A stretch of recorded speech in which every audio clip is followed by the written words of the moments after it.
Some moments in life force you to ask who you really are, when no one is applauding, when no one is watching, when the pressure to blend in feels heavier than the desire to stand firm. There are quiet seasons where the crowd expects you to bow, but your soul whispers that you were made to stand. And it's in these hidden crossroads where convictions are tested in the silence that the story of Daniel comes alive. Not as an ancient tale, but as a mirror to every believer who has ever felt outnumbered, yet anchored. Because before we ever see lions, kings, or miracles, we see a man who made up his mind long before the crisis arrived. Daniel's story begins in exile, far from the familiar rhythm of home, and far from the comforts of Judah.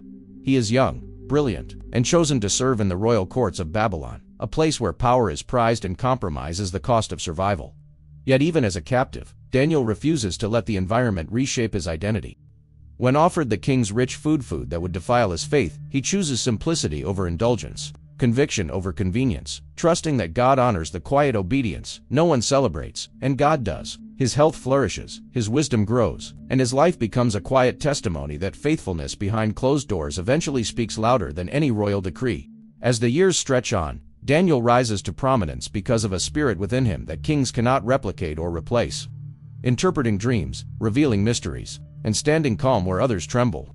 Daniel becomes known not for ambition, but for an unwavering trust in the God who never abandoned him in Babylon. But as influence rises, so does opposition. Envious officials devise a trap, persuading King Darius to sign a decree that no one may pray to any god or man except the king himself. For 30 days, the whole kingdom bows to human pride. But Daniel does not. He goes to his room, opens his windows toward Jerusalem, and prays just as he always did, because faith grounded in habit cannot be shaken by threats grounded in fear. When Daniel is thrown into the lion's den, the night seems to swallow hope. Yet even there, where danger breathes inches from his face, the presence of God becomes his defense. An angel shuts the mouths of the lions, and Daniel emerges at sunrise, untouched. Not because he was brave enough to face lions, but because he was surrendered enough to trust God with outcomes he couldn't control. And as the king rushes to the den, trembling but hopeful, he discovers that the God Daniel served in silence is the God who saves in daylight. The miracle becomes a public declaration, but the faith that led to it was forged in private. Daniel's life reminds us that conviction is not built in crisis, it is revealed in crisis.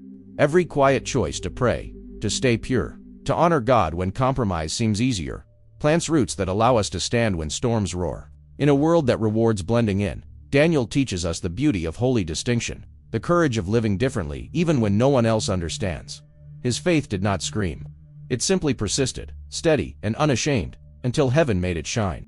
We also learn that opposition does not mean abandonment. Daniel was faithful, yet he still faced jealousy, betrayal, and danger. But the presence of God was stronger than every scheme against him. Sometimes the dens we fear are the very places where God reveals his nearness most clearly. The miracle wasn't just that the lions didn't bite it, was that Daniel was never truly alone. And the same God who stood with Daniel stands with those who honor him even when obedience feels costly. Finally, Daniel shows us that influence comes not from striving, but from integrity. He never sought position, yet kings trusted him. He never chased authority, yet his life shaped entire empires. When we prioritize character over ambition, God writes stories through us that carry further than we ever imagined. Daniel's consistency became his witness.